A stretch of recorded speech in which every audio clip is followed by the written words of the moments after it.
नमस्कार, आप सभी दर्शकों का बहुत बहुत स्वागत। आप देख रहे हैं जिस टीवी। मैं हूं नेहा शुक्ला। आइए शुरू करते हैं आज की अपनी स्ट्रेट टॉक।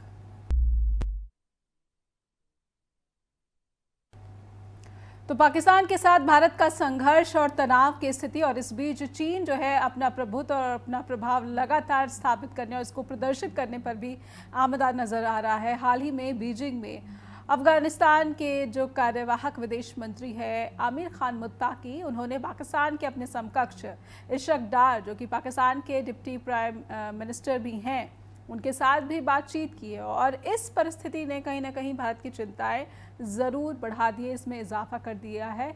खास करके तब उस वक्त में जब भारत की विदेश नीति पर जो भारतीय घरेलू पॉलिटिक्स है, जो डोमेस्टिक पॉलिटिक्स है, उस स्तर पर भी सवाल खड़े किए जा रहे हैं। जो भारत के लीडर ऑफ ऑपोजिशन है वो जयशंकर से बार बार बहुत गंभीर सवाल पूछ रहे हैं और ये भी कह रहे हैं कि क्या हमारी जो विदेश नीति है वो पूरी तरह से असफल नहीं हो चुकी है।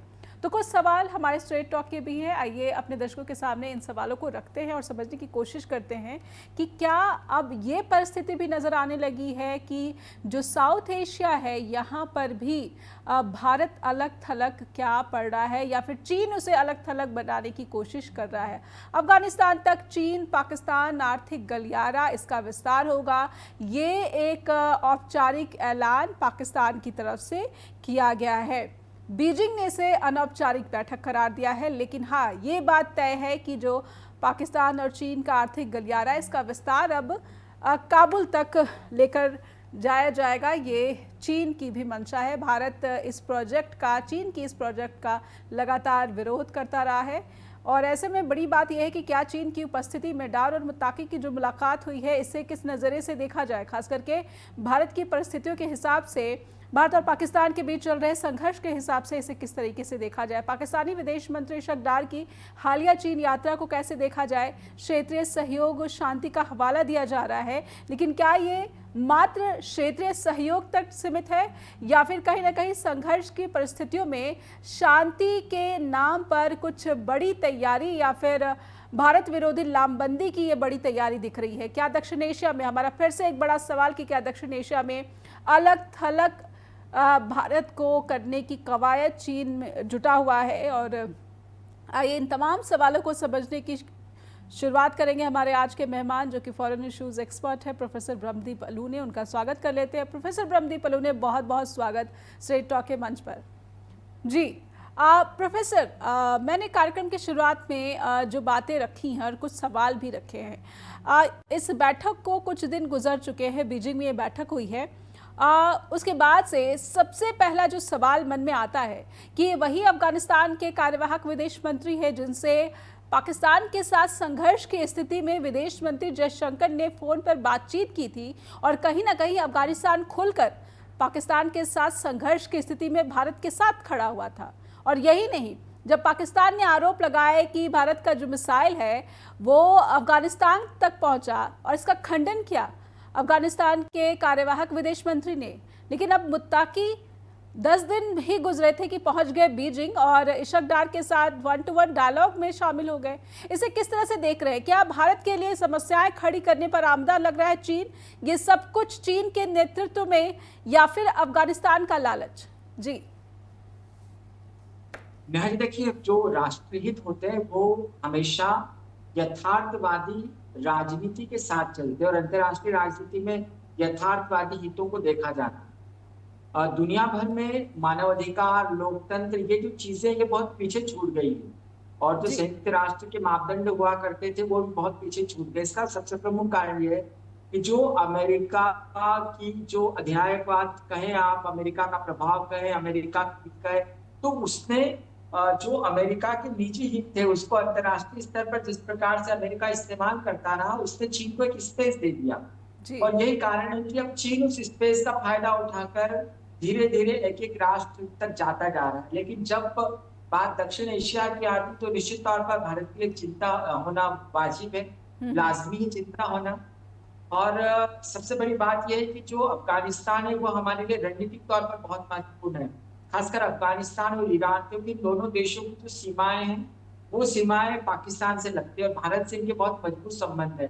तो जी। एक एक जब भारत और पाकिस्तान की एक सीमा पर कोई युद्ध चलता है तो दूसरे मोर्चे से उस पर दबाव बना रहता है, जैसा हाल में जब ऑपरेशन सिंदूर के दौरान हमने अफगानिस्तान की ओर से बनाने की कोशिश की और जी। हमारे जो विदेश मंत्री, वहां के विदेश मंत्री आमिर खान से उन्होंने बात भी की।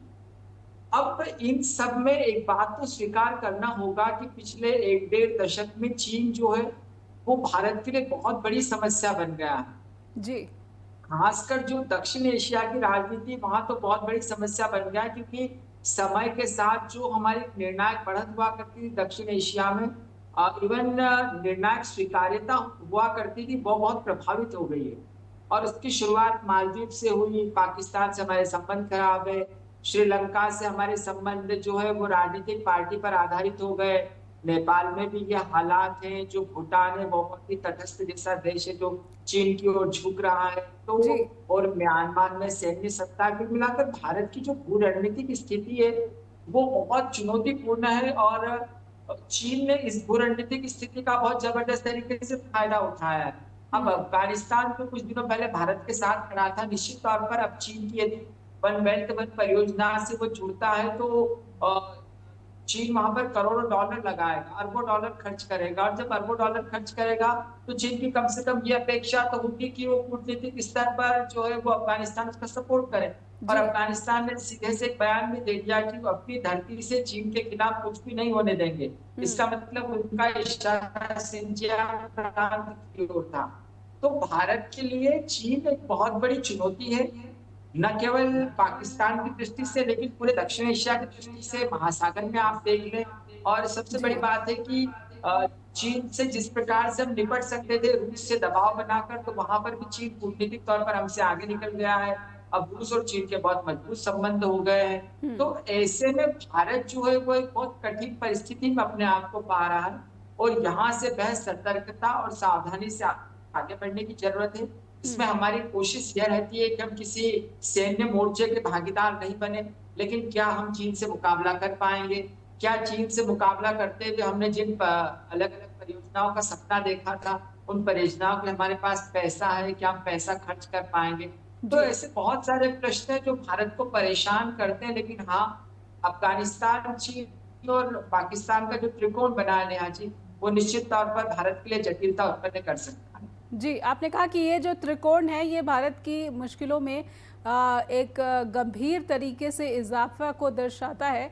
ऐसे में समझना चाहूँगी कि ये जो पाकिस्तान और चीन का आर्थिक गलियारा है, इसका काबुल तक विस्तार, इस परियोजना से कितनी उम्मीदें लगा रहा है चीन, और चीन के इन्वेस्टमेंट को लेकर भी थोड़ा सा हमारे दर्शकों तक जानकारी दे कि कितना बड़ा निवेश यहाँ पर इस इलाके में चीन कर रहा है, जिससे भारत का जो प्रभाव है इस पूरे के पूरे इलाके में, दक्षिण एशियाई इलाके में, ये कम भी हो रहा है, और कहीं ना कहीं क्या ये आने वाले किसी बड़े खतरे का इशारा भी है?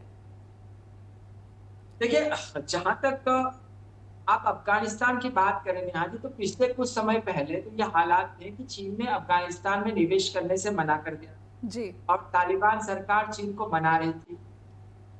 मतलब इसका मुख्य कारण ये भी था कि अफगानिस्तान की अस्थिरता, चीन को भरोसा नहीं था कि वहां पर वो इन्वेस्टमेंट करे। जी। लेकिन अब बदलती परिस्थितियों में ऐसा लगता है कि जो चीन है उसको इस बात के लिए पाकिस्तान ने तैयार किया। ये ठीक वैसा ही है जैसा पाकिस्तान ने भारत की जो जमीन थी उसको, जो 5,000 वर्ग मील की जमीन थी उसको चीन को दे दी थी। मतलब पाकिस्तान ने एक बीच का रास्ता देखते हुए ये भी देखा कि जो वाघा बॉर्डर से जो अटारी से होकर जो सामान जाता है अफगानिस्तान तक जाता है, तो उसका विकल्प क्या हो सकता है। अब जी। यदि चीन जो है वो अरबों डॉलर के प्रोजेक्ट लगातार, खासकर अफगानिस्तान में जो संभावनाएं है वो बहुत जबरदस्त संभावना है, क्योंकि अफगानिस्तान में बहुत सारा खनिज है, उसके रेतीले इलाकों में खासकर जो पहाड़ी क्षेत्र है वहां पर बहुत सारा कोयला है, और वहां के प्राकृतिक संसाधन इतने जबरदस्त है कि जो मैग्नीशियम वहां पर निकल सकता है, जिंक वहां पर निकल सकता है।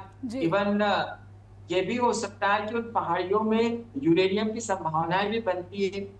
तो और दूसरी बात है, जो मध्य पूर्व से लगते हुए इलाके दक्षिण एशिया के, वहां पर तेल मिलने की संभावनाएं तो बड़ी अनंत होती है।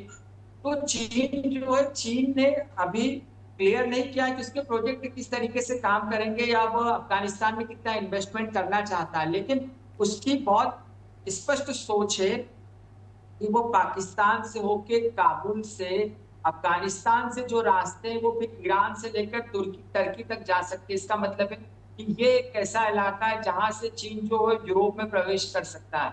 मतलब कि बहुत बड़ी बात है, क्योंकि भारत में G20 की बैठक हुई थी, उसमें भारत ने कॉरिडोर की बात कही थी, जिस कॉरिडोर में जो है वो जो कॉरिडोर था उसमें मध्य पूर्व के देशों से लेके यूएई से लेके हमने सोचा था कि इसराइल को शामिल करेंगे और उसके बिल्कुल। बाद वहां तक निकल जाएंगे यूरोप तक। लेकिन मध्य पूर्व के ऐसे हालात है कि यदि यूएई होगा शामिल तो इसराइल नहीं होगा, और इसराइल होगा तो यूएई नहीं होगा। लेकिन इस बीच जो चीन है, चीन जिस प्रकार से विभिन्न राष्ट्रों को कर्ज देता है, अरबों डॉलर लगाता है, और सबसे बड़ी बात है कि जो उसकी शर्तें होती है वो इस प्रकार की शर्तें होती है कि कोई भी राष्ट्र एक बार उससे व्यापार करने के बाद उसमें फंस जाता है, उसको मानने के लिए वो बाध्य हो जाता है। तो ऐसे में यदि अफगानिस्तान में अरबों डॉलर के प्रोजेक्ट चीन के लगेंगे तो निश्चित तौर पर चीन के विरुद्ध अफगानिस्तान जाने का साहस नहीं करेगा। और यह जो स्थिति है, यह स्थिति भारत के लिए निश्चित तौर पर खतरनाक हो सकती है। वो इसलिए भी क्योंकि कम से कम दक्षिण एशिया में जो भारत को एक सामरिक बढ़त मिलती थी, जो सबसे बड़ा राष्ट्र था, सबसे बड़ा लोकतांत्रिक राष्ट्र था, लेकिन इसका फायदा भारत को मिलता हुआ दिख नहीं रहा है। और चीन अपनी कर्ज कूटनीति के जाल में सबको फंसाता जा रहा है।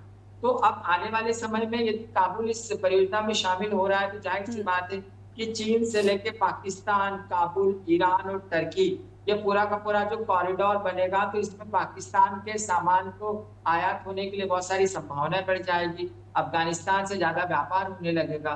और भारत के लिए, भारत को चीन बोल चुका है वन बेल्ट वन परियोजना का पार्ट बनना, भारत इसमें शामिल नहीं होना चाहता। लेकिन अभी फिलहाल भारत के पास कोई ऐसा विकल्प भी नजर नहीं आता कि भारत चीन का मुकाबला कैसे करे, क्योंकि भारत के पास कूटनीतिक स्तर पर दुनिया में इतने दोस्त लगते नहीं है, भारत के पास इतना पैसा भी नहीं है कि दुनिया को कर्ज दे देगा।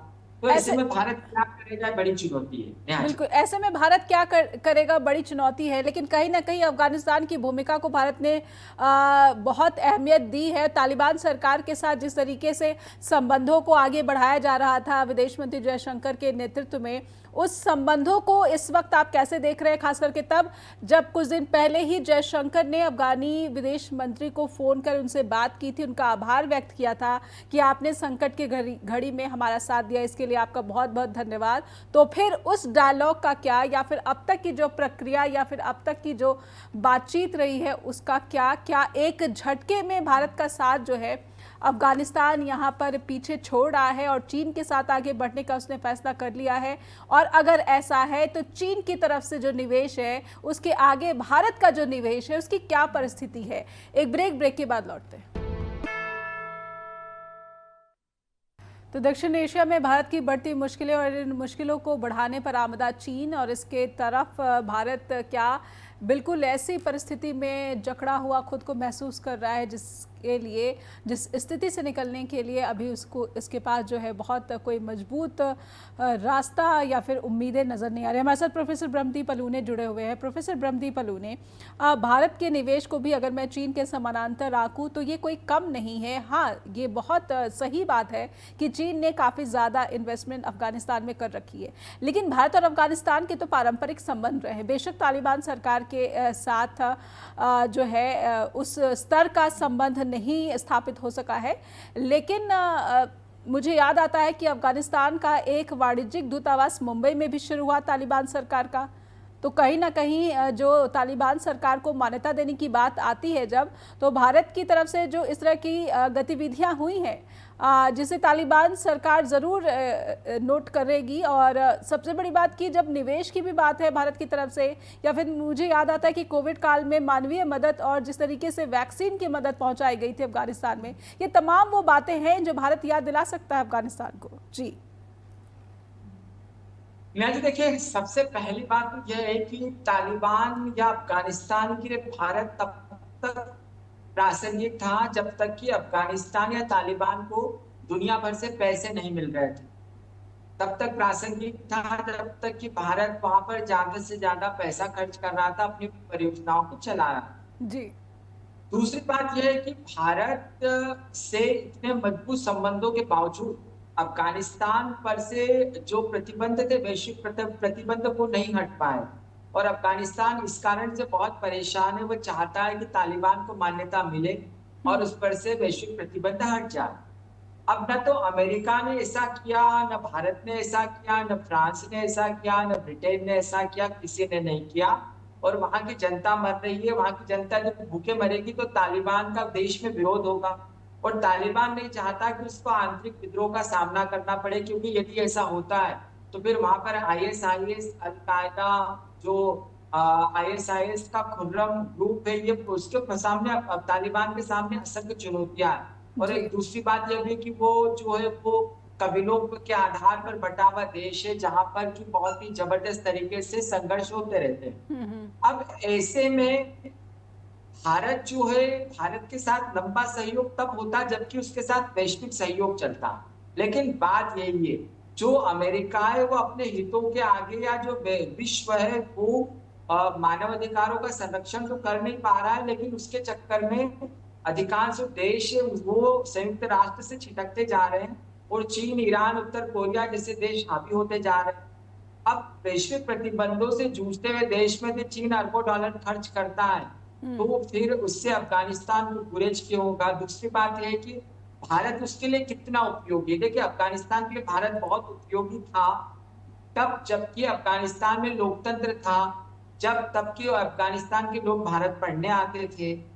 तो अब अफगानिस्तान में लोकतंत्र नहीं है। अब अफगानिस्तान से विद्यार्थियों का आना जाना, वहां पर तो लड़कियों पर शिक्षा पर प्रतिबंध लगे। दूसरी बात यह भी कि भारत एक दौर में उन राष्ट्रों के पक्ष में खड़ा रहता था जहां पर लोकतंत्र होता था, जहां पर चुनाव ठीक से होते थे, जहां पर शांति होती थी।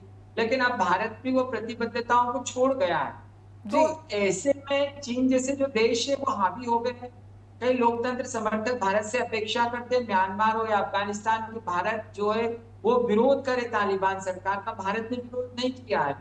तो चीन के लिए असंख्य संभावना है, क्योंकि चीन को मानवाधिकारों से कोई लेना देना नहीं है, चीन को लोकतंत्र से कोई लेना देना नहीं है, चीन को शिक्षा से कोई लेना देना नहीं। चीन जो अफगानिस्तान की तालिबान सरकार है वो इतना चाहती है कि उसको इतना पैसा मिले कि देश का प्रशासन चलता रहे और तालिबान की सत्ता बनी रहे। तो ऐसे में भारत को अपनी प्रासंगिकता बनाए रखने के लिए वैश्विक संदर्भ तलाशने होंगे। अपनी प्रासंगिकता कम से कम दक्षिण एशिया में बना रहे, इसके लिए जो भारत के सहयोगी है उनके हितों का ध्यान रखना पड़ेगा, उनके हितों की सुरक्षा करना पड़ेगी। आप देखिएगा, बांग्लादेश में भारत की पसंद की सरकार थी, शेख हसीना की सरकार थी। भारत शेख हसीना की सरकार को बनाए रखना चाहता था। भारत ने ऐसा अमेरिका से कहा भी था, लेकिन उसके बावजूद भारत के हितों को दरकिनार करके बाइडेन ने उस भारत की नाक के नीचे शेख हसीना की सरकार को गिरा दिया जी। और उसके बाद भारत के सामने कितनी समस्याएं आ गई। तो अभी सवाल यह है कि हम अपनी विदेश नीति का संचालन कैसे करें, इन चुनौतियों में कैसे करें। तो इसके लिए सबसे ज्यादा जरूरी है कि भारत के पड़ोसी देशों के राजनीतिक दल नहीं, वहां के सभी लोगों का, सभी राजनीतिक पार्टियों का विश्वास जीतना पड़ेगा। अब पिछले कुछ सालों में देखा गया है कि हमारे राजनीतिक पार्टी पर आधारित संबंध बन गए और यही कारण है कि एक राजनीतिक पार्टी जाती है, दूसरी आती है, तो ऐसे में सत्ता बदलने से भारत के संबंध भी प्रभावित हो जाते हैं। ऐसा पहले नहीं हुआ करता था। तो हमको प्रोफेसर ब्रह्मदीप अलूरे, फिर क्या ये जो भारत की विदेश नीति में जो बदलाव आया जयशंकर के नेतृत्व में, तो क्या ये बदलाव इस समय बिल्कुल असफल, बिल्कुल फेल इसे क्या कहा जा सकता है कि चाहे आप बांग्लादेश का जिक्र कर रहे हैं, अफगानिस्तान का जिक्र कर रहे हैं, भूटान तक का जिक्र कर रहे हैं, नेपाल तक का जिक्र कर रहे हैं, मालदीव तक का जिक्र कर रहे हैं, पाकिस्तान तक का जिक्र कर रहे हैं, तो इन सभी देशों के साथ पड़ोसी नेबरहुड फर्स्ट की जो पॉलिसी एक भारतीय विदेश मंत्रालय की है, इसके बावजूद जो भारत की विदेश नीति है दक्षिण एशिया को लेकर, ये तो बिल्कुल ही असहाय दिख रही है और इसीलिए कहा जा सकता है कि असफल रही। जी देखिए, सफलता और असफलता के बारे में बोलना भी थोड़ा सा कठिन है, लेकिन हाँ, चुनौतियां तो बढ़ गई हैं आज, क्योंकि भारत के से लगता हुआ कोई भी देश जो है वो भारत के पक्ष में मजबूती से खड़ा हुआ नहीं दिखता। एक दौर हुआ करता था जब हम पाकिस्तान का बहिष्कार करते थे तो पूरे सार्क के देश हमारे साथ खड़े हो जाते थे, लेकिन इस युद्ध में आपने देखा कि नेपाल ने सिर्फ भारत का समर्थन किया, बाकी कोई भी देश इस मामले में नहीं आया, नहीं किसी राष्ट्र ने इतना साहस दिखाया कि मध्यस्थता की पेशकश कर दे। जी तो ऐसे में हमको देखना पड़ेगा कि पड़ोसी देश जो है वहां पर विश्वास बहाली के लिए हम क्या कर सकते हैं। पहले जैसे जो सांस्कृतिक सामाजिक संगठन आया जाया करते थे, साहित्यिक मंच हुआ करते थे, एक दूसरे के देशों में कलाकार आते थे, जी या कलाकारों के बड़े बड़े सम्मेलन होते थे। तो ये जो चीजें होती है ये पब्लिक टू पब्लिक दो देशों को जोड़ती है।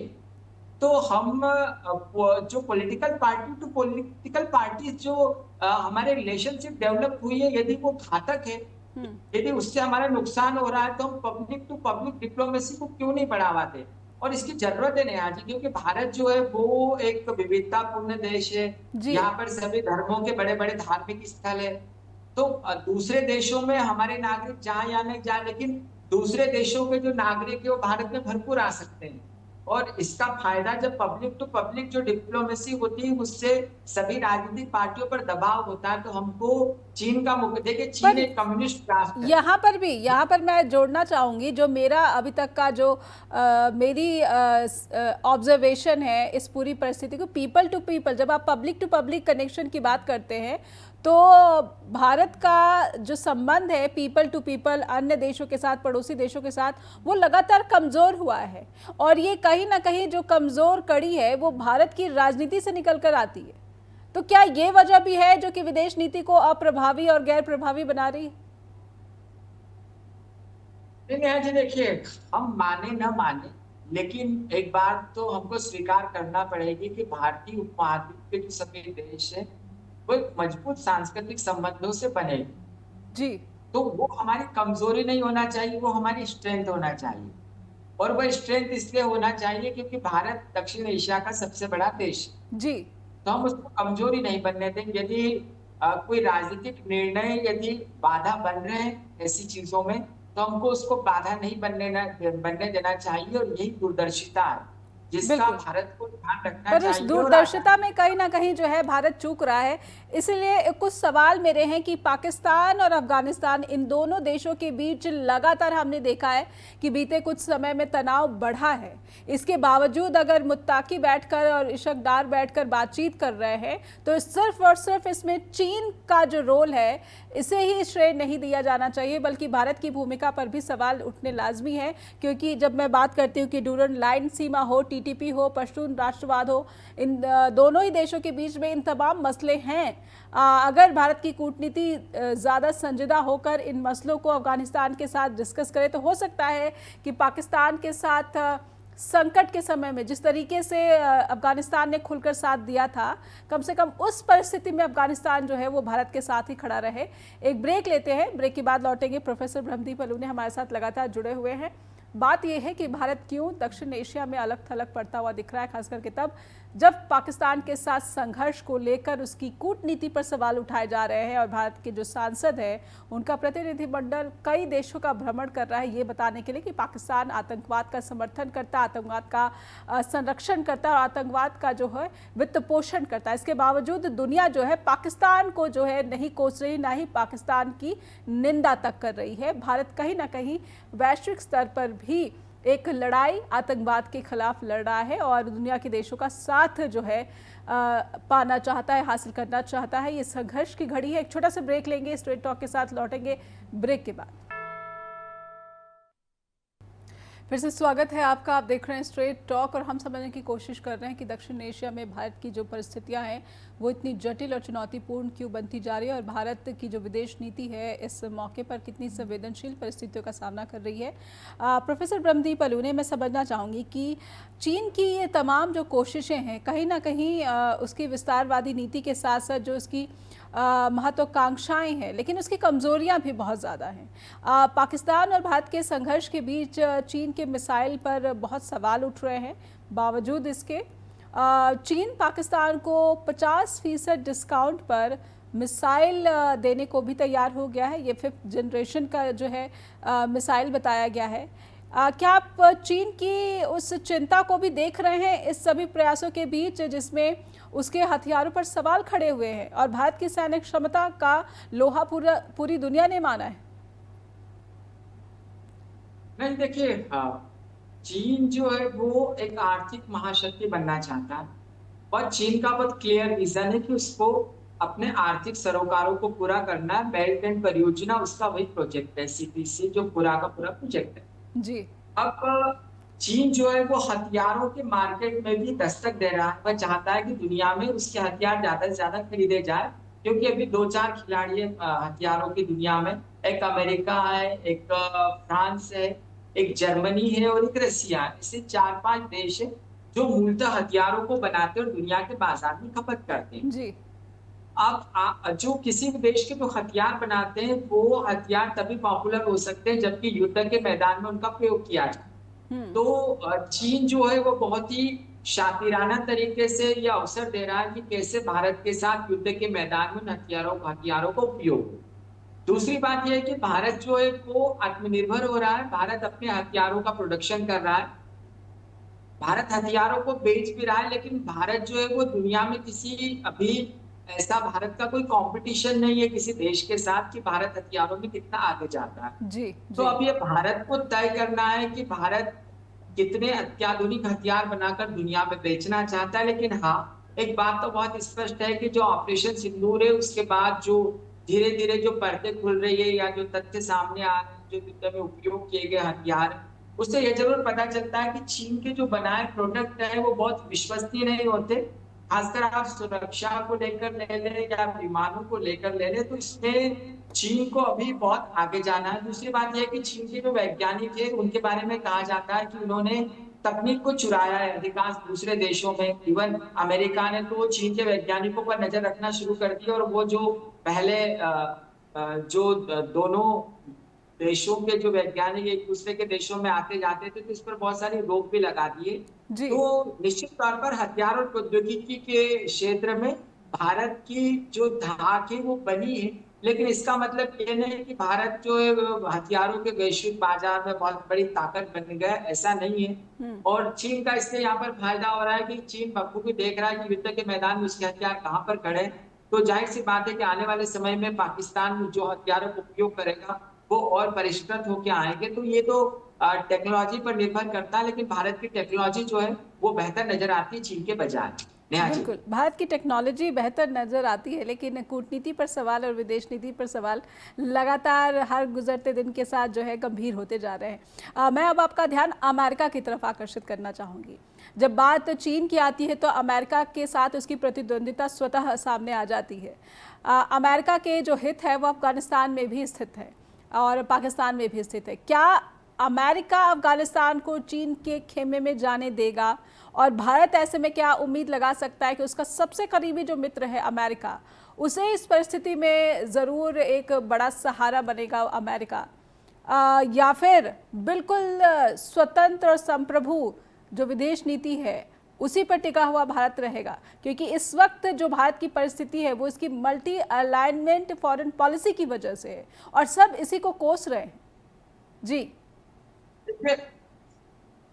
नेहा जी, अमेरिका जो है, अमेरिका के जो हित हैं वो ट्रंप के पहले, ट्रंप के साथ और ट्रंप के बाद, उसको तीन तरीके से देखने की जरूरत है। इधर ट्रंप के दौर में ले लें आप तो ट्रंप को अफगानिस्तान में कोई भी अपने हित पूरे नजर आते नहीं। ट्रंप नहीं चाहते कि वो अलकायदा, आईएसआईएस और तालिबान के जो है उनके द्वंद्व में पढ़कर अपना पैसा खर्च करें। ट्रंप का ये ध्यान जरूर है कि जो वहां पर पैसा है अफगानिस्तान में, जो हथियार है वो हथियार वापस मिल जाए ताकि उन हथियारों को बेचकर पैसा कमा ले। तो जो ट्रंप है वो किसी राष्ट्रपति की तरह और अमेरिकन राष्ट्रपति की तरह तो पेश आ ही नहीं रहे। आपने देखा होगा जेलेंस्की के साथ, इवन देखा होगा दक्षिण अफ्रीकी राष्ट्रपति के साथ की जो चीन की नीतियां जिस प्रकार से सामने आ रही है, तो बहुत खतरनाक नीतियां हैं। वो ग्लोबल लीडर की तरह नजर आते नहीं।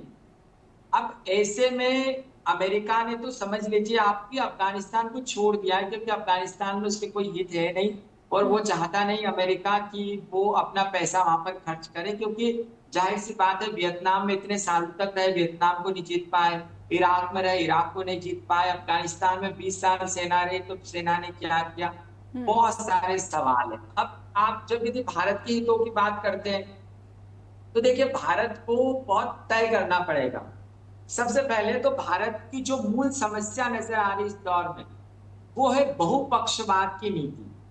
नेहा जी, आप सबके साथ नहीं रह सकते। आप ये सोच ले कि सभी राष्ट्रों के साथ आपके बहुत अच्छे संबंध होंगे, ये नहीं हो सकता। आप साम्यवाद और पूंजीवाद के झूले में नहीं बैठ सकते। आपको तय करना पड़ेगा किसी एक को। दूसरी बात यह है कि यदि आप सभी के साथ रहने की कोशिश करेंगे तो फिर जो विचारधाराओं की लड़ाई है वो आपको आशंकित कर सकती है। अमेरिका पर हमने बहुत भरोसा किया, लेकिन अमेरिका ने, आपने देखा कि अमेरिका ने मध्यस्थता का दांव खेलकर भारत की किरकिरी करवा दी। अब दूसरी बात है कि अमेरिका से जो भारत के रणनीतिक संबंध बढ़े तो उससे जो चीन है, वो जो रूस है, रूस आशंकित हो गया, क्योंकि जो रूस था वो अंततः वो रणनीतिक दृष्टि से भारत के लिए बहुत महत्वपूर्ण है जी। क्योंकि इसलिए महत्वपूर्ण है कि चीन की सीमा जो है वो रूस से मिलती है। मतलब भारत रूस को विश्वसनीय दोस्त बनाकर चीन पर लगातार दबाव बना सकता था, लेकिन पिछले दिनों जब भारत की रणनीतिक भागीदारी बढ़ी अमेरिका के साथ, तो रूस और पाकिस्तान के संबंध भी बड़े सामान्य हो गए। यही कारण है कि भारत को रणनीतिक पार्टनर तो पाकिस्तान को पार्टनर कहा उसी रूस ने, जो कि जिसके राष्ट्रपति कभी पाकिस्तान जाना पसंद नहीं करते थे। तो ऐसे में हमको हमारी प्राथमिकताओं को तय करना पड़ेगा। हमको यह तय करना पड़ेगा कि हमारी रणनीति किसके साथ कहती है। यदि आपको क्वाड के साथ फायदा रणनीतिक तौर पर नहीं मिलता तो हमको क्वाड को त्यागना पड़ेगा। हमको यह तय करना पड़ेगा कि अंततः हमको किस राष्ट्र के साथ फायदा है, वो मार्ग तलाशने पड़ेंगे और खड़ा होना पड़ेगा। जैसे आप देखिएगा, दो चीजें, दो उदाहरण देना चाहूंगा मैं आपके सामने कि जो रूस और यूक्रेन का जब युद्ध हुआ तो भारत ने यहाँ पर चुप्पी साधी, न तो हम रूस के साथ खड़े थे, यूक्रेन के साथ खड़े थे। उसके बाद आप देखिएगा कि फिलिस्तीन और इसराइल का हुआ तो हमने इसराइल का पक्ष लिया, लेकिन उसके बावजूद फिर हमने चुप्पी साध ली। सब दोनों मसलों पर हम चुप रहे जी। इस बीच अमेरिका ने अपनी सेना को अफगानिस्तान से वापस बुलाया, तो ये बहुत क्रिटिकल निर्णय था। इससे बहुत अराजकता आ सकती थी दक्षिण एशिया में, लेकिन हम वहां पर भी चुप रहे, हम चुप हो गए। अब आप देखिएगा, आप अतीत में जाते हैं, थोड़े सालों पहले की बात करते हैं। 1962 में चीन के साथ भारत का युद्ध हुआ। अमेरिका ने बिना शर्त भारत को समर्थन दिया। 1959 में आइजनहावर जो थे वो भारत आए थे, अमेरिकन राष्ट्रपति जो पहली बार भारत आए जी। उन्होंने कहा था कि चीन जो है वो साम्यवादी देश है और हम बिना शर्त भारत से मजबूत संबंध रखेंगे। मतलब बहुत ही अमेरिका ने क्लियर कट कर दिया था उस दौर में चीन के साथ। हम चीन के विरुद्ध हमको सपोर्ट भी किया अमेरिका ने, लेकिन उसके बावजूद जैसे वियतनाम वाला मसला हुआ और वियतनाम में उसके कुछ सालों के बाद अमेरिका का सैन्य हस्तक्षेप हुआ, तो भारत ने अमेरिका की कटु आलोचना करने से परहेज नहीं किया जी। भारत ने न केवल वहां पर सैन्य हस्तक्षेप को नाजायज ठहराया, लेकिन संयुक्त राष्ट्र में भी अमेरिका के खिलाफ आवाज बुलंद की। स्पष्ट बात कि भारत का मत क्लियर था कि हम लोकतंत्र के साथ खड़े होंगे, हम मानवाधिकार के साथ खड़े होंगे, हम साम्राज्यवाद का विरोध करेंगे। यही कारण है कि उस दौर में भारत के जो स्टैंड था उसको दुनिया पसंद करती थी, क्योंकि भारत के स्टैंड में क्लैरिटी थी। बिल्कुल बिल्कुल, आपने जो कहा कि स्पष्टता अगर ना हो तो कहीं ना कहीं आपको मौका परस्त मुल्क के रूप में देखा जाने लगता है, और इसी की कीमत जो है इस वक्त शायद भारत चुका रहा है कि दुनिया के तमाम देश जो हैं वो महाशक्तियों के साथ जुड़ रहे हैं, और भारत के साथ इस वक्त जो कि पाकिस्तान के साथ तनाव चल रहा है, और इस वक्त भारत को दुनिया के मुल्कों का साथ चाहिए। लेकिन ये भरपूर प्रयास के बावजूद जो है भारत की झोली में कुछ आता हुआ नजर नहीं आ रहा है। एक छोटे से ब्रेक के लिए रुकेंगे, ब्रेक के बाद लौटते हैं स्ट्रेट टॉक के साथ। फिर से स्वागत है आपका, आप देख रहे हैं स्ट्रेट टॉक, और सीधे चलते हैं प्रोफेसर ब्रह्मदीप अलूनी के पास। उनसे समझने की कोशिश करते हैं कि साउथ एशिया में भारत की रणनीति जो है वो किस परीक्षा का सामना कर रही है, और ऐसे में भारत क्या इतिहास से सबक ले सकता है। प्रोफेसर ब्रह्मदीप अलूनी, फिर मैं पंडित जवाहरलाल नेहरू उनकी विदेश नीति पर समझना चाहूँगी कि जब वो नॉन अलाइनमेंट मूवमेंट चलाते हैं उसमें काफ़ी सफल भी रहते हैं, और जब मल्टी अलाइनमेंट मूवमेंट जयशंकर और मोदी चलाते हैं तो कहीं ना कहीं इस वक्त संकट की घड़ी में अलग थलग देखे जाते हैं। क्या ये वक्त हमें इतिहास से सीखने की प्रेरणा देता है या फिर हमें सीखना चाहिए? नॉन अलाइनमेंट की जो संभावनाएं हैं वो अब भी आप बरकरार देखते हैं? कितनी गुंजाइश? जी देखिए नेहा जी, ये जो समय है अब जहां पर भारत खड़ा है, नेहा जी मेरी आवाज आ रही है? जी बिल्कुल बिल्कुल, बात पूरी जी। करें जी। देखिए नेहा जी, अब जहां पर भारत खड़ा है वहां पर हमारे सामने बहुत सारी वैश्विक चुनौतियां हैं। खासकर ऑपरेशन सिंदूर के दौरान हमने देख लिया कि पाकिस्तान के साथ टर्की खड़ा था, पाकिस्तान के साथ अजरबैजान खड़ा था और पाकिस्तान के साथ चीन खड़ा था। क्लियर, जी ये क्लियर था। अब जी भारत के साथ रूस खड़ा होना चाहिए था, लेकिन रूस की बड़ी नपी तुली प्रतिक्रिया थी। भारत के साथ अमेरिका खड़ा होना चाहिए था, जबकि क्वाड में भारत उसका भागीदार है, उसके बावजूद हिंद प्रशांत के केंद्र में भारत उसके बावजूद ट्रंप का जो है वो ट्रंप का नजरिया कुछ खास भारत के प्रति नहीं था। उल्टा उन्होंने, शायद इतिहास में पहली बार हुआ जब हमारे अमेरिका से संबंध बहुत ही खराब हुआ करते थे, तब भी शायद ही किसी अमेरिकन राष्ट्रपति ने ऐसा कहा होगा कि भारत में आप उद्योग मत खोलिए। अभी इस दौर में भारत के साथ अमेरिका के संबंधों को सबसे बेहतरीन बताया जाता है। इस बेहतरीन दौर में भी ट्रंप ने जो कुछ कहा तो वो भारत के लिए बहुत अलार्मिंग सिचुएशन। तो जी ऐसे में नेहा जी, भारत प्रोफेसर को ब्रह्मदीप अब बलूनी, मैं आपको अपनी, रोक रही हूँ लेकिन एक लाइन इसमें ज़रूर पूछना भी चाहूँगी और रखना भी चाहूँगी कि क्या यूक्रेन युद्ध की नीति भारत की ऐसी रही जिससे अमेरिका भी नाराज़ हो गया, रूस भी नाराज़ हो गया, न मित्र मित्र रहा न करीबी पार्टनर रहा? तो इस अस्पष्टता की नीति का जो है बहुत बड़ा खामियाजा ऑपरेशन सिंदूर और पाकिस्तान के साथ सैन्य संघर्ष के दौरान भारत को उठाना पड़ रहा है या भुगतना पड़ रहा है। जी बिल्कुल नेहा जी, देखिए हमने बहुत स्पष्ट कहा था कि तटस्थता और असंलग्नता हमारी गुटनिरपेक्ष की नीति के दो मूल आधार है। जी लेकिन इसका मतलब यह नहीं था कि हम लोकतंत्र के पक्ष में नहीं बोलेंगे, ये कभी नहीं था कि हम युद्ध के विरोध में नहीं बोलेंगे, ये कभी नहीं था कि जहां पर मानवाधिकार का उल्लंघन होगा वहां पर भी हम खामोश रहेंगे। यह कतई मतलब नहीं है कि जहां पर सैन्य सरकार स्थापित हो जाएगी तब भी हम खामोश रहेंगे।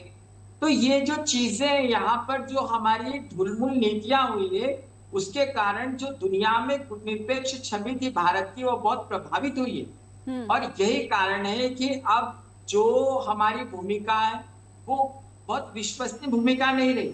जैसे वियतनाम की जब हम बात कर रहे थे तो वियतनाम जब युद्ध हुआ था तो उसको, वियतनाम को युद्ध को शांत करवाने में भारत की एक बहुत बड़ी भूमिका थी। पहले जब भी दुनिया में जो अमेरिका रसिया के संघर्ष होते थे तो भारत को एक भूमिका दी जाती थी कि भारत एक विश्वसनीय मध्यस्थता का रोल अदा करता था। लेकिन अब दुनिया में मध्यस्थता कौन करते हैं?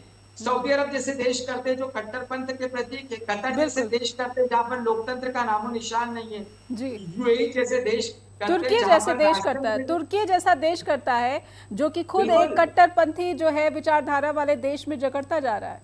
जी तो ऐसे में नेहा जी, आपको भारत की जो आइडेंटिटी है, हमारी आइडेंटिटी गुटनिरपेक्ष आइडेंटिटी है, हमारी आइडेंटिटी है विविधता पसंद आइडेंटिटी, हमारी हमारी जो पहचान है वो धर्म निरपेक्ष पहचान है, हमारी लोकतांत्रिक पहचान है, हमारी आदर्श और मूल्यों वाली पहचान है। इस वक्त भारत को कौन सी एक, क्योंकि समय समाप्त हो रहा है, मैं समझना चाहूंगी कि भारत की विदेश नीति में सबसे बड़ा जो है एक पहल क्या होना चाहिए ताकि भारत कम से कम अपनी जो परिस्थिति है दक्षिण एशिया में इसको सुधारने की कोशिश शुरू कर सके, ना कि भारत के जो एमपी हैं उनका डेलीगेशन जो है अलग अलग देशों में जा रहा है और वहां पर आतंकवाद के खिलाफ, पाकिस्तान के खिलाफ जो है सबूत पेश कर रहा है, बल्कि ये होना चाहिए कि पीपल टू पीपल कनेक्शन जो है उस पर फोकस विदेश नीति के तहत होना चाहिए या फिर ह्यूमन राइट्स के तहत जो है विदेश नीति का। जी हमको दक्षिण एशिया के सभी देशों के लिए अपने द्वार खोलना पड़ेंगे। हमको अपने जो धार्मिक स्थल है, सांस्कृतिक स्थल है, वहां पर लोगों को आने दे, कलाकारों का भाग लेने दे। आपको सभी के साथ क्रिकेट भी खेलना पड़ेगा, आपको सबके साथ व्यापार भी करना पड़ेगा, आपको बहुत उदार रहकर ही आप यहाँ के दिलों पर राज कर पाएंगे। उदारता से ही भारत दक्षिण एशिया में निर्णायक बढ़त ले पाएगा। भारत के पास अवसर है, क्योंकि साम्यवाद जो होता है वो किसी भी धर्म का विरोधी हो सकता है, लेकिन दक्षिण एशिया के लोग धर्म विरोधी नहीं है, वो धर्मनिरपेक्ष लोग हैं। तो इसी बिल्कुल। को हमारी वसुधैव कुटुंबकम को अपनी ताकत बनाकर हम बखूबी दक्षिण एशिया के लोगों के दिलों को जीत सकते हैं। नेहा बहुत जी। बहुत धन्यवाद करना चाहूँगी प्रोफेसर ब्रह्मदीप अलूने कि आपका ये जो संदेश है, अगर हमारे दर्शक सुन रहे हैं तो उनको भी ये स्पष्टता मिली कि भारत की अस्पष्ट नीति की वजह से ही इस वक्त भारत दक्षिण एशिया में भी अलग थलग होता हुआ नजर आ रहा है। बहुत बहुत धन्यवाद प्रोफेसर ब्रह्मदीप अलूने आपका। और अपने दर्शकों से अनुरोध करना चाहूँगी कि आप इस पूरे परिस्थिति को लेकर क्या राय रखते हैं, हम तक लिख कर भेजें info@broadcasting.com या फिर neha@broadcasting.com पर भी फीडबैक पहुंचा सकते हैं। लेकिन कहीं ना कहीं ये सोचने वाली बात है कि जब अस्पष्टता नीति को लेकर आती है तो मुल्कों का जो भरोसा है वो टूटता है, या फिर भरोसे का ना होना कहीं ना कहीं संबंधों पर नकारात्मक असर डालता है। पूंजीवाद एक हद तक सही है, लेकिन मानवाधिकार और कहीं ना कहीं जो सांस्कृतिक आदान प्रदान है, ये देशों के बीच मधुर संबंध स्थापित करने के लिए बहुत अहम योगदान करते हैं। इसलिए इसको नज़रअंदाज और अनदेखा कतई नहीं किया जा सकता। विदेश नीति का ये अहम हिस्सा होता है। भारत को भी कोशिश करती रहनी चाहिए, क्योंकि पाकिस्तान के साथ इस वक्त संकट की स्थिति का वो सामना कर रहा है। सांसदों का डेलीगेशन कई देशों के भ्रमण पर है, लेकिन क्या इससे साथ मिल सकेगा, ये सबसे बड़ा सवाल बना हुआ है। बहुत बहुत धन्यवाद। जुड़े रहिए जस टीवी के साथ। नमस्कार।